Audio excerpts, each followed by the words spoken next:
Saudi अरब और मुत्तहदा अरब अमारात ने भी 3 अरब डॉलर्स IMF से मुआहदे की शर्त पर दिए थे। अब अगर IMF से मुआहदा नहीं होता तो ये 3 अरब डॉलर्स भी ख़तरे में हैं। इन तमाम हालात की वजह से पाकिस्तान में डॉलर की मज़ीद किल्लत पैदा होगी, यानी रुपए की कदर मज़ीद गिरेगी, महंगाई बढ़ेगी, शरह सूद बढ़ेगी, माशी तरक्की मुतासर होगी। तो फिर हम क्या करेंगे, जानेंगे माहिर मईशत डॉक्टर शाहिद हसन सिद्दीकी साहब। शुक्रिया। बात मिन्नतों, समाजतों और तरलों पर आ चुकी हुई है। डॉक्टर साहब, अब होगा क्या? बहुत शुक्रिया जनाब। बात दरअसल ये है कि IMF का प्रोग्राम 30 जून 2023 को ख़त्म हो रहा है और ये बात 100% यकीनी है कि ये प्रोग्राम नामुकम्मल रहेगा। पूरी किस्तें हमें नहीं मिलेंगी, इसमें तो कोई शुबे की बात ही नहीं है। लेकिन वज़ीर ख़जाना और ख़ुद वज़ीर आज़म ये कोशिश कर रहे हैं कि हमें कम से कम एक किस्त मिल जाए 1.2 अरब डॉलर की। बाकी किस्त मिलने का सवाल ही नहीं पैदा होता। लेकिन अब ऐसा भी नहीं है। पाकिस्तान अल्हम्दुलिल्लाह एक बहुत बड़ा मुल्क है, इसकी अपनी एक अहमियत है, हमारे दोस्त ममालिक भी हैं। ये सही है कि 1.2 अरब डॉलर की अगर किस्त नहीं मिली तो हमें थोड़ी सी मुश्किलात पेश आएंगी। लेकिन ऐसा भी नहीं है कि सब कुछ तबाह बर्बाद हो जाएगा। अगर वो ना भी मिले, मैं आपको यकीन दिला रहा हूँ, अल्हम्दुलिल्लाह अल्लाह के फजल करम से हम डिफ़ॉल्ट फिर भी नहीं करेंगे। ये मसला है ही नहीं इस वक्त। मसला इस वक्त ये है कि ये किस्त मिले या ना मिले, हमें हर हालत में, हर कीमत पर अगले माली साल में IMF के पास जाना है और हम उनसे ये दरख्वास्त करेंगे कि आप हमें 3 साल की मुद्दत के लिए 7 अरब डॉलर से ज़्यादा रकम का कर्जा दें। ये तो लाजमी है। तो अगर 1.1 अरब डॉलर नहीं मिलती तो ना मिले, मिल जाए तो अच्छा है।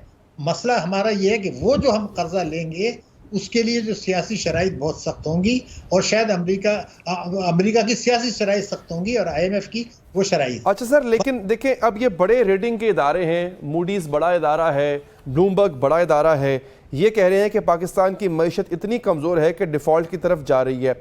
आप कह रहे हैं कि फ़िलहाल इतना मसला नहीं है, लेकिन IMF ने भी यही शर्त रखी थी कि पहले तुम्हारे दोस्त ममालिक तुम्हें गारंटी दें तो फिर हम तुम्हें कुछ पैसा देंगे। और फिर उन दोस्त ममालिक ने भी यही शर्त रख दी कि पहले IMF से गारंटी लेकर आओ।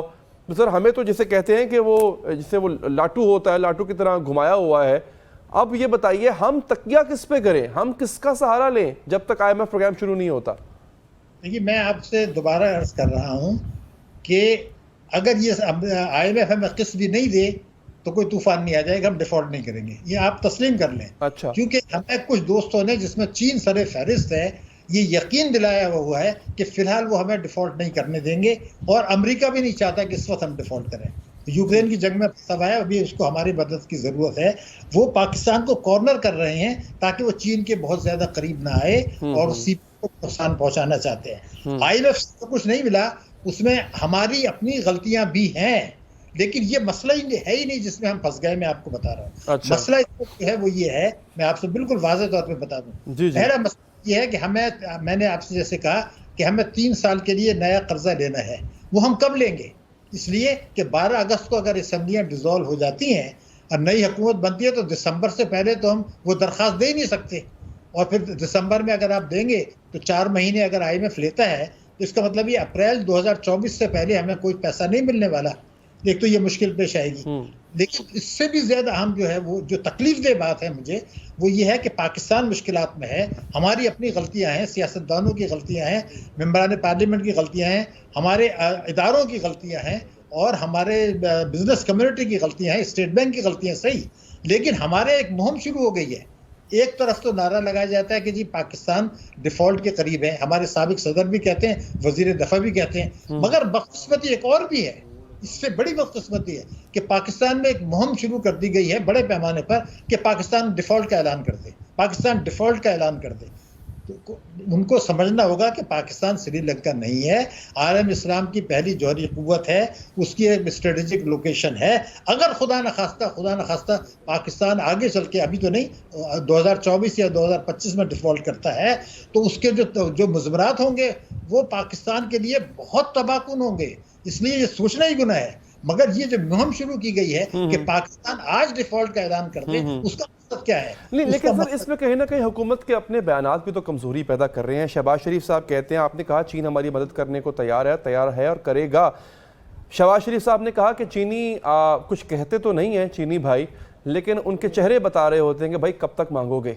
तो ये खुद हमारे प्राइम मिनिस्टर कह रहे हैं कि वो भी तंग पड़ते जा रहे हैं हमसे कि कब तक मांगोगे। तो सर अगर वो हमसे तंग पड़ गए तो फिर किस पे तकिया करेंगे? देखिए, मैं आपसे पहले भी बता दूं, ये तंग करना नहीं तंग करना बिल्कुल अजीब अलग बात है। देखिए, उनके अपने मुफादात हैं। चीन इस वक्त 2023 में, मैं दिसंबर तक की बात कर रहा हूँ, अफोर्ड ही नहीं कर सकता कि पाकिस्तान खुदा न खास्ता डिफॉल्ट करे, इसलिए कि सारा इल्ज़ाम यूरोपियन यूनियन, अमेरिका, वो कहेंगे जी पाकिस्तान ने डिफॉल्ट किया सीपैक से की वजह से। और अगर सीपैक को नुकसान क्यों पहुंचाना चाहते हैं कि जो चाइना का बेल्ट एंड रोड इनिशिएटिव है वो यूरोप में और एशिया में में बड़े पैमाने पर सरमायाकारी करके अपना असर और रसूख दुनिया में लाना चाहता है। अगर सीपैक को झटका लगा तो उसको झटका लगेगा। तो चीन अपने विवाद में नहीं करेगा। हमारा ये यानी 2023 में हमें डिफॉल्ट नहीं करने देगा। मैं जो चीज़ आपको बार बार अर्ज कर रहा हूँ कि हमारा मसला इस वक्त ये है कि हमारे मुल्क में जो मुहिम शुरू कर दी है कि डिफॉल्ट कर दिया का ऐलान कर दिया जाए, वो क्यों कर रहे हैं? वो इसलिए कर रहे हैं कि उनको पता है कि मुल्क को डिफॉल्ट से बचाने के लिए और पाकिस्तान की मईशत को बहाल करने के लिए जो इक़दाम ज़रूरी हैं उससे ताकतवर तबकों के नाजायज़ मुफादात पर ज़रब पड़ेगी। टैक्स चोरी करते हैं, सरमाए का फरार करते हैं, हुकूमत से बरात लेते हैं, वो नहीं ले सकेंगे कुछ अरसे के लिए। तो वो एक मुतालबा किया जा रहा है और पाकिस्तान में कुछ सियासतदान भी ये चाहते हैं कि हम डिफ़ॉल्ट कर दें। उसकी वजह यह है कि वो अमरीकी आशीर्वाद चाहते हैं कि अमरीकी आशीर्वाद मिलेगी उनको, क्योंकि डिफ़ॉल्ट की आड़ में फिर अमरीका हमारे ऊपर ये शराइत लगाएगा। तो ये कुछ खुदकशी है। हमने मुश्किलात, हमारी अपनी गलतियां हैं, मैं मानता हूँ। इस हुकूमत की भी गलती है, इमरान खान की हुकूमत की भी गलती है, स्टेट बैंक की भी गलती है, अगर उसको गलती कहें। ये तो अशराफिया की मईशत हमने बना के अपने मुल्क को तबाह बर्बाद किया है। आज हमें जो सोचना है, अभी तो हम 2023 तो गुजार लेंगे, IMF एक धेला भी ना दे, मैं आपको यकीन दिलाता हूँ हम डिफॉल्ट नहीं करेंगे।